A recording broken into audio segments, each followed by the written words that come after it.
चारालीदेखि फिदिमसम्म, धरानदेखि धनकुटासम्म, कदमा सप्तरीको कदमादेखि गाईघाटसम्म, त्यसपछि हेटौडादेखि भीमपजीसम्म, अमिलियादेखि तुलसीपुरसम्म यो लगभग 300 किलोमिटरको बाटो हुन्छ। त्यसलाई विस्तार गर्ने भन्ने एउटा पार्ट हो भने अर्को लप्सेफेदीदेखि, काठमाडौँको लप्सेफेदीदेखि नुवाकोटको रातामाटा हुँदै मुगलिङ, एउटा हाँगो मुगलिङबाट हेटौडा, हेटौडा जोड्ने र मुगलिङबाट तनहुँको दमोली, नयाँ दमोली भन्छ, दमोलीबाट पाल्पाको नुवाकोट डाँडा, त्यसपछि बुटवलबाट बोर्डर, हाम्रो नेपाल भारत सीमासम्म।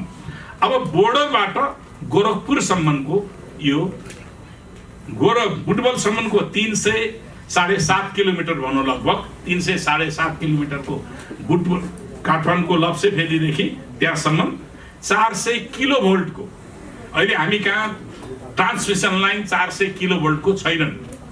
अहिले हाम्रो पूर्व पश्चिम राजमार्गमा बनेको ट्रान्समिसन 132 केभी 132 किलोभोल्टको हो। त्यसलाई अपग्रेड गरेर 400 किलोभोल्ट बनाइदिन्छ। केही पार्ट सकिएको छ र भारत र नेपालको बीचको व्यापार गर्नका निम्ति मुजफ्फरपुरदेखि ढल्केवरसम्मको 400 किलोभोल्टको छ केभी लाइन चाहिँ नि अहिले बनिसकेको छ। त्यसकारणले यो लाइन बनाउने भन्नेमा त्यसका निम्ति अमेरिकी सरकारले अथवा एमसीसीले 2 चरणमा नेपाललाई, पहिलो चरणमा $45 करोड, दोस्रो चरणमा थप $5 करोड गरेर $50 करोड नेपाललाई अनुदान दिने। तर त्यो प्रोजेक्ट कतिको भन्दाखेरि नेपाल सरकारको तर्फबाट म्याचिङ फन्डको रूपबाट $13 करोड नेपाल सरकारले पनि राख्नुपर्ने, अथवा $130 मिलियन नेपालले पनि राख्नुपर्ने, $500 मिलियन अमेरिकाले, नेपालले $30 मिलियन नेपालले पनि राख्नुपर्ने त्यसको प्रावधान छ। अब यो त स्थिति भयो। नेपालले प्रस्तावित गरेको आयोजना हो, यिनीहरू नेपालले माग गरे बमोजिम भएको छ भन्ने जुन कुराहरू भइरहेको छ, यो मैले त्यो हाम्रो प्रश्नोत्तरमा जम्मै कुराहरू उल्लेख गरिएको छ। नेपालले माग गरेको होइन, यो बुझ्नु पहिले।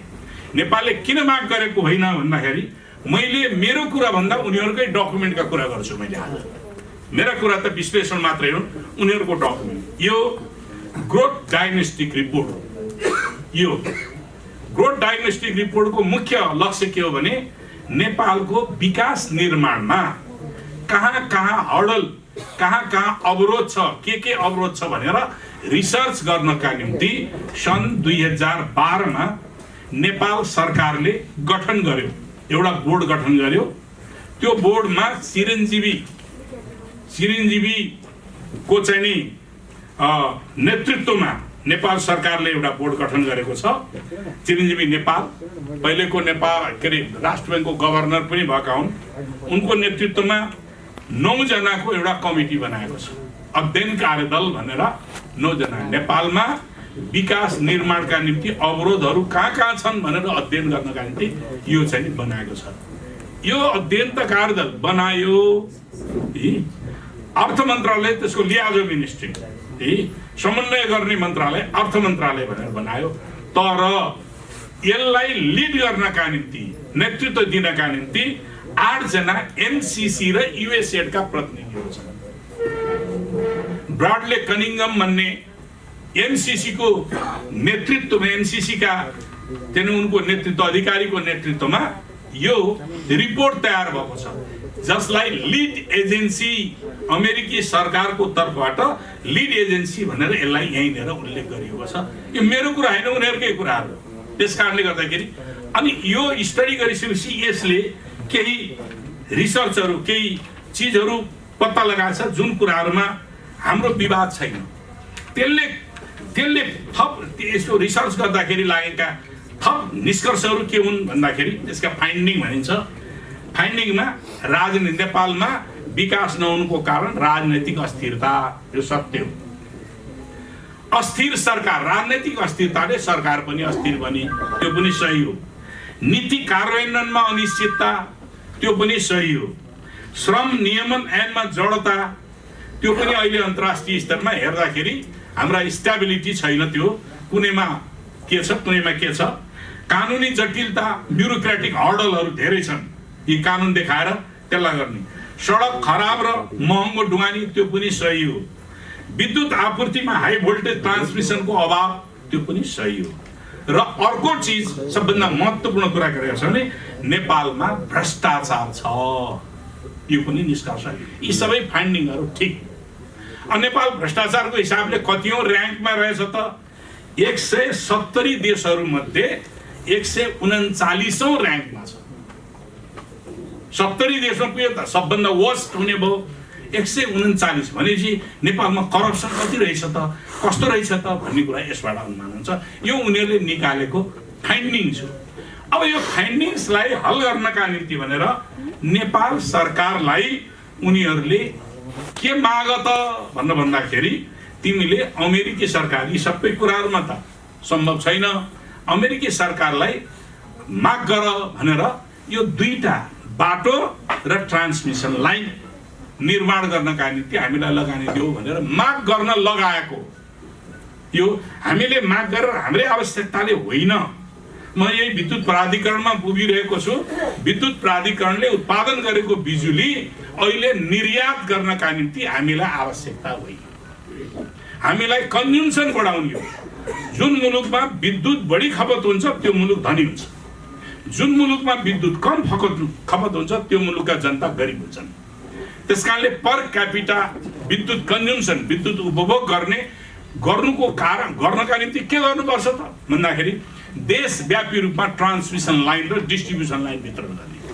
हामीले उत्पादन गरेको बिजुली त्यो ट्रान्समिसन लाइन मार्फत देशका कुना काप्चामा पुगोस् र त्यसले डिस्ट्रिब्युसन लाइन मतलब घर घरमा पुर्याउनका निम्ति व्यवस्था गरियोस्। बिजुली बाल्नका निम्ति मात्र होइन, बिजुली हाम्रो यति बेलाको आधुनिकको लाइफ लाइन हो, जीवन रेखा हो, जसबाट सम्पूर्ण जीवनलाई हामीले रूपान्तरण गर्न सक्छौँ। विकास निर्माणका आधारहरू हामी तयार गर्न सक्छौँ।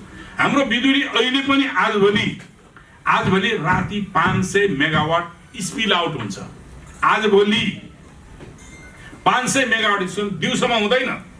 त्यो स्पिल आउट भनेको खेर जान्छ। अर्थात् हामीले टर्बाइनहरू बन्द गर्नुपर्छ, किनभने लगानी गरेर विद्युत उत्पादनका निम्ति निर्माण गरेका टर्बाइन बन्द गर्नु पर्यो भने त पैसा खेर गयो नि त। त्यसकारणले खेर जान्छ। त्यसको निम्ति गर्नु पर्ने जोड के दिनुपर्ने? देशव्यापी रूपमा ट्रान्समिसन लाइन निर्माण गर्ने, विस्तार गर्ने र त्यो विद्युतले औद्योगिकरणको दिशामा मुलुकलाई लैजाने। अब एउटा तथ्याङ्क छ। के तथ्याङ्क छ? हामीले आज हाम्रा कतिपय खेतहरू सिँचाइ गर्नका निम्ति सुविधाहरू छैन। त्यस्तो ठाउँमा तराईका ठाउँहरूमा डिप बोरिङ गरेका छन् र डिजेलबाट विद्युत उत्पादन गरेर त्यो चाहिँ पम्पिङबाट चाहिँ पानी निकालेर सिँचाइ गर्छन्। अहिले पनि विद्युत प्राधिकरणको तथ्याङ्क छ, यदि हामीले तेलको सट्टामा विद्युत प्रयोग गर्यो भने 500 मेगावाट त्यहाँ खपत हुन्छ। त्यसको निम्ति राज्यको पोलिसी चाहिन्छ, कार्ययोजना चाहिन्छ। त्यो कुराहरू गर्नुपर्छ। एउटा सिमेन्ट कारखाना स्थापना गर्यो भने 400 मेगावाट खपत हुन्छ। एउटा मल कारखाना स्थापना गर्यो भने हामीलाई चाहिने त सिमेन्ट पनि हो, हामीलाई चाहिने मल कारखाना हो। मल कारखाना स्थापना गर्दाखेरि 300 देखि 350 मेगावाट हुन्छ। नेपालमा आफ्नै कच्चा पदार्थमा आधारित मल कारखाना पनि बनाउन सकिन्छ, सिमेन्ट कारखाना पनि बनाउन सकिन्छ र वन उत्पादनका थुप्रै चिजहरूलाई प्रोसेसिङ गरेर औद्योगिकरण गर्न सकिन्छ। अब यो कमरेडहरू सुन्नुहोस्, यो भएको कारणले गर्दाखेरि विद्युत खपतको विस्तार गर्ने हो। यति बेला हामीले बेचेर कच्चा पदार्थ बेचेर देश धनी हुँदैन। तपाईहरुले सुनिराख्नु भएको छ, आजभोलि विद्युत प्राधिकरणले 4 रुपैयाँमा 4.5 रुपैयाँ भारूमा, जबकि भारतबाट आयात गर्दाखेरि हामीले 7 रुपैयाँ 8 रुपैयाँ 10 रुपैयाँसम्म तिर्नुपर्छ। भारतलाई के त भन्दाखेरि विद्युत किन्दै भन्दा 4 रुपैयाँ भारू भन्दा बढ्ता उसले हाल्दैन। अझ उसले के भन्छ? चिनिया लगानी भएको, चिनिया ठेकेदारले गरेको त्यो हामी लगानी त्यो चाहिँ किन्दैनौँ भनेर अहिले समस्या पाइरहेको छ। भर्खर मात्रै अस्ति यसको व्यापार सम्बन्धमा गएको यही प्राधिकरणका चाहिँ अधिकारीहरू जाँदाखेरि इन्डियासँग के व्यवहार गर्नु पर्यो, के भयो भन्ने कुराहरू उहाँहरूले हामीसँग भन्नुभयो। मैले यो प्रारम्भमा किन यस्तो कुराहरू भन्न, यो यसको चाहिँ आधार के हो भन्ने कुरा मात्रै के अरे 59 अरब डलर है, के अरे रुपियाँ होइन, अरबौं डलर हामीले यी कमाउन सक्छौँ भने आफ्नो व्यवस्थापन गरेर हामीले करप्सन कन्ट्रोल गरेर त्यहाँबाट लिने प्रयत्न नगर्ने, अनि विदेशी अनुदानलाई ठुलो धनराशि भनेर उनीहरूको अनुचित शर्त स्वीकार गर्न हामी सक्छौँ सक्दैनौँ। त्यसकारणले उनीहरूले संसदबाट अनुमोदन किन गराउन खोजे? संसदबाट के लेखिएको छ? संसदबाट अनुमोदन किन गराउन खोजियो त? यो पार्लियामेन्टबाट भन्दा यसको कारण छ। मैले अघि भने नि, यो मिलेनियम च्यालेन्ज एक्ट देशको अर्थतन्त्र समाप्त हुन्छ। त्यसकारणले मल्टिनेसनल कर्पोरेसनहरूलाई छुट दिने। हामीले यो अनुमोदन गर्यो भने यो कानुन मान्नुपर्छ। हामीले यो अनुमोदन गरेपछि यो कानुन लागू नै गर्नुपर्दछ। यो कानुन हो। त्यस्तै गरी के हुन्छ, निजी क्षेत्रलाई प्राथमिकता दिने भन्छ। हामीले अपनाएको अर्थव्यवस्था थ्री पिलर भन्छौँ कि आज कस्तो यी राज्य, निजी क्षेत्र र सहकारी, यी जनतालाई पार्टिसिपेट गरेर नै इकोनोमिक आजको है हामीले सोचेको इकोनोमीको कुरा। अर्को आजैको इकोनोमीको पोलिसी भन्दा पनि विपरीत छ। यी इकोनोमिक पोलिसी भन्दा पनि विपरीत छ। अर्थतन्त्रमा बजारीकरणलाई बलियो बनाउने भन्छ। मार्केट इकोनोमीलाई छोडिदिने, राज्यले नियन्त्रण गर्न पाइँदैन भन्छ। राज्य नियन्त्रित अर्थव्यवस्था हुनुहुँदैन भनेर भन्छ। यो हामीले अनुमोदन गर्ने बित्तिकै यो कानुन बन्छ। यो हाम्रो देशको पनि कानुन बन्छ। हामीले फलो गर्नुपर्छ। अमेरिकी कानुन नेपालमा सिधै लागू हुन्छ। के हाम्रो सार्वभौम देशले अमेरिकी कानुन लागू गर्न सम्भव छ? हुन सक्छ। यो आज विभिन्न क्षेत्रबाट कहाँ छ के छ भन्ने गर्छन् नि। यसको आर्टिकल नम्बर 63 मा यो कुरा उल्लेख गरेको छ। यो सम्झौताको आर्टिकल नम्बर 63 मा 67607 यसको आर्टिकललाई स्वीकार गर्नुपर्छ भनेर 3 करोड पपुलेसन भएको देशमा 1 अरब 35 करोड पपुलेसन भएको देश। म यहाँहरूले पाउनुहुन्छ भने त्यो किताब हेर्नुहोस्। सरप्राइजिङ अफ मुस्ताङ भन्ने छ लेखेको, आर्टिकल लेखेको के नाउस भन्नेले। अर्फान सब सरकारले त्यसलाई डिसाम गर। कहाँ भएका खम्पाहरू आएर तिब्बत मुस्ताङबाट त्यो अभियान थालेका थिए।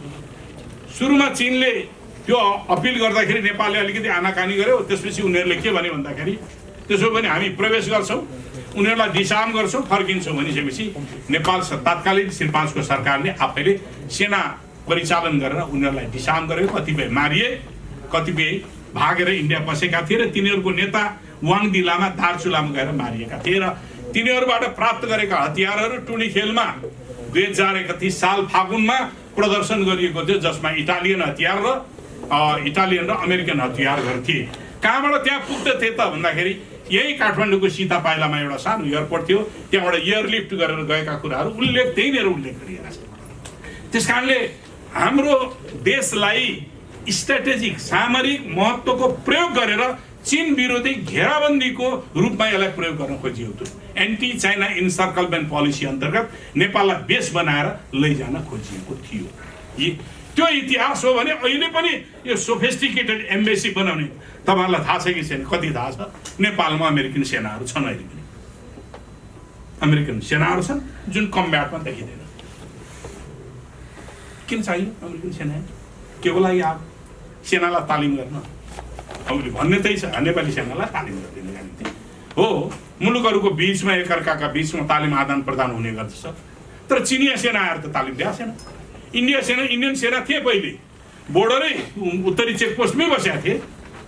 प्रारम्भमा नै उनीहरूले चाहिँ नि त्यो गरेका थिए। पछि 2028 साल कृतिनिधि विष्ट चाहिँ प्रधानमन्त्री भएको बेलामा हटाइएको थियो र बोर्डर चेकपोस्टबाट चिनिया सेना उखाली भएका थिए। त्यही एउटा पाहाड चाहिँ दार्चुलाको चाहिँ दार्चुला जिल्लाको चाहिँ लिपु लेकमा एउटा पाहाड त्यो पनि पछिसम्म बसिरहेको थियो।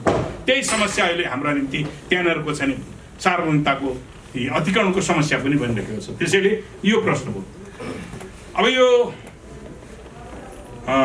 अब सहायता नीति अमेरिकाले कस्तोमा सहायता नीति दिन थालेको त यो 2003 देखि भन्ने केही पोलिसीहरू भनेको छ।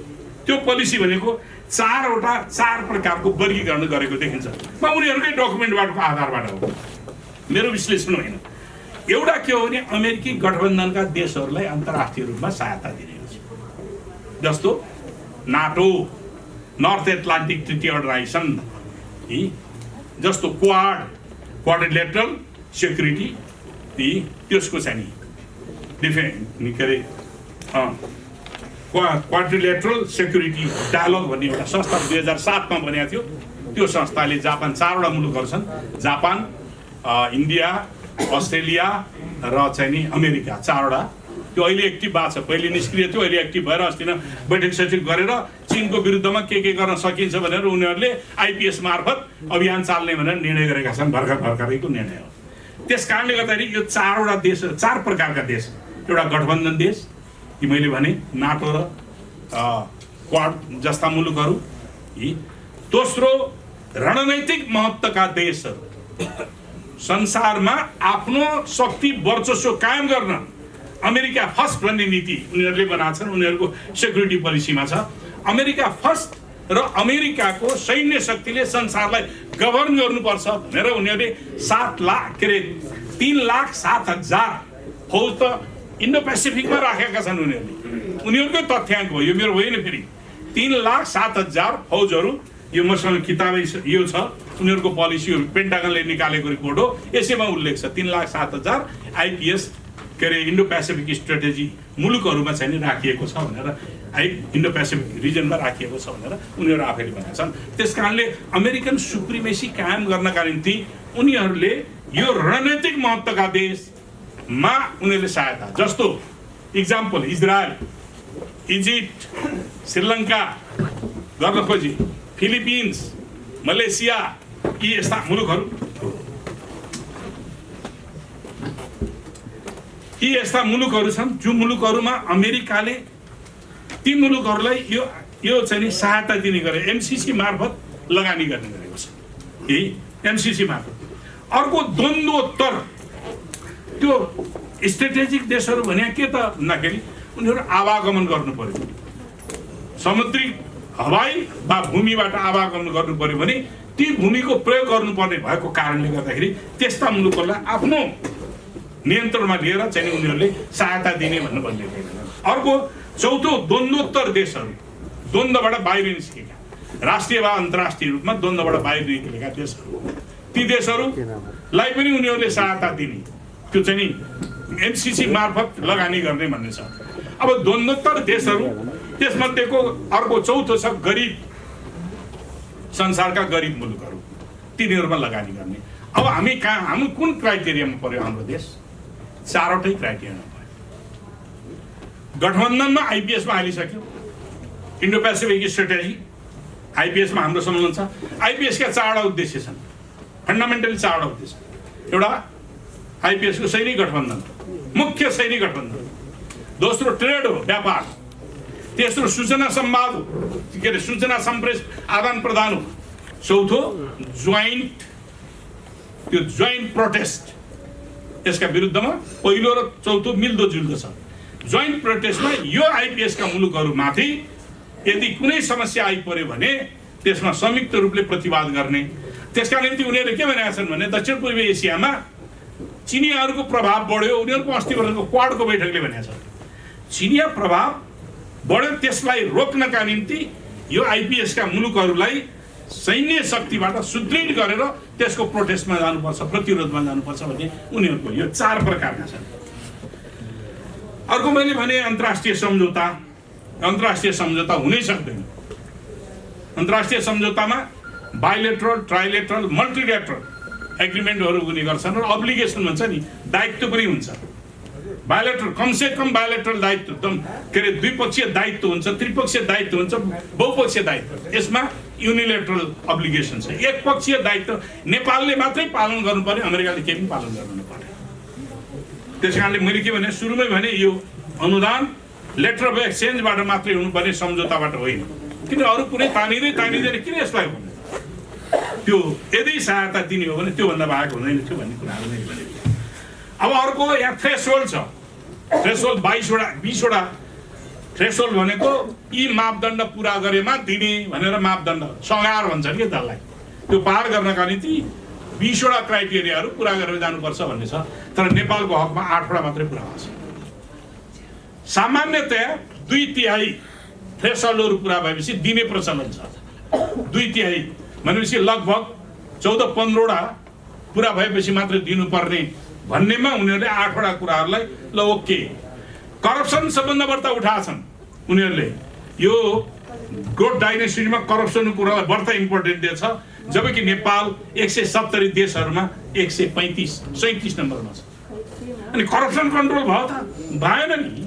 कमसेकम 50% करप्सन कन्ट्रोल भयो भन्ने निष्कर्ष निकालेको भए पनि ल लेजिटिमेट हुन्थ्यो, वैध हुन्थ्यो, मानिन्थ्यो।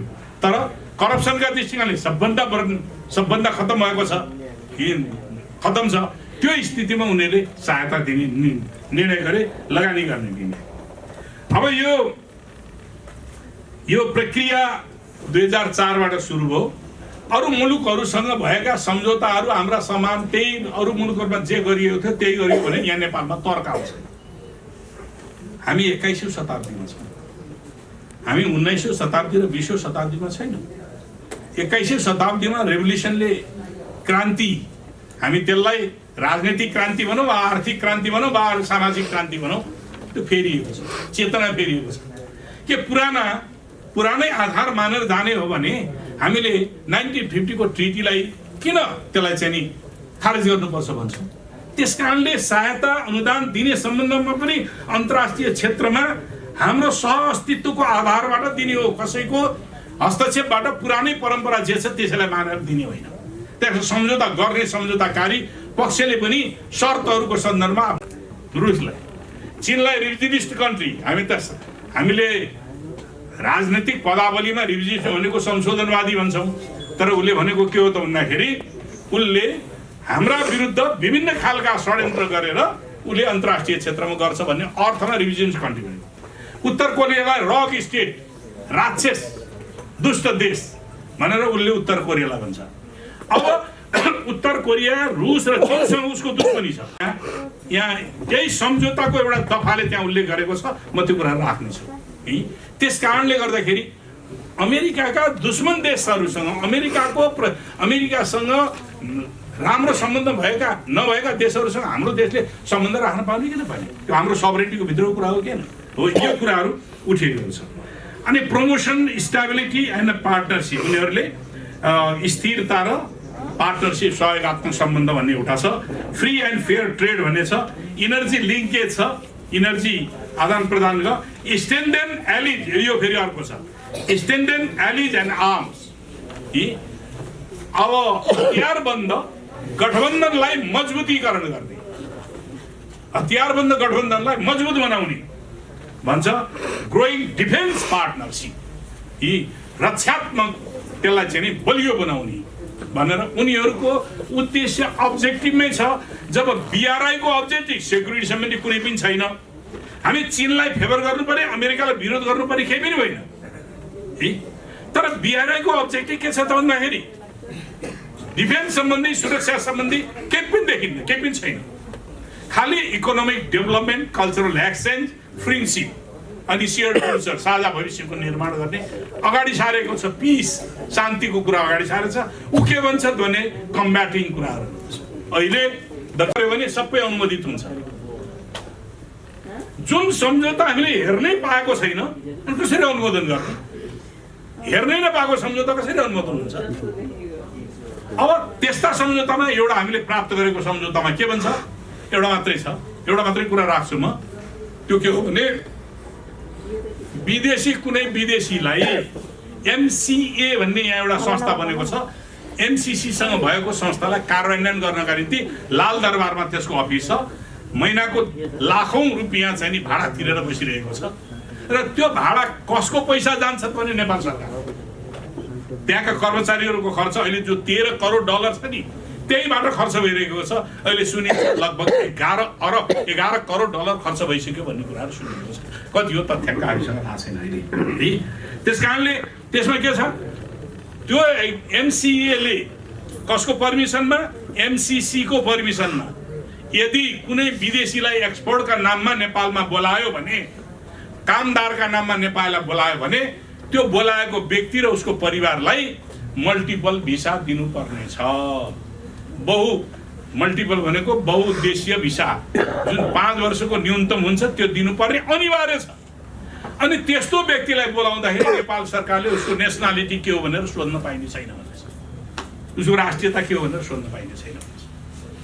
अर्को के भन्छ? त्यसैसँग इम्प्लिमेन्टेसन एग्रिमेन्टमा छ गठन आदेश नेपाल सरकारको एउटा कानुन नेपाल सरकारलाई त्यो प्रिरोगेटिभ छ, त्यो कानुन गठन आदेश भन्ने निर्णय गरेर एउटा कानुन सरकारले बनाएको कानुन त नेपाल सरकारले फेर्न सक्नुपर्ने हो नि। जब त्यो गठन आदेश बन्छ त्यहाँ एउटा समिति बन्छ, त्यही गठन आदेश अनुसार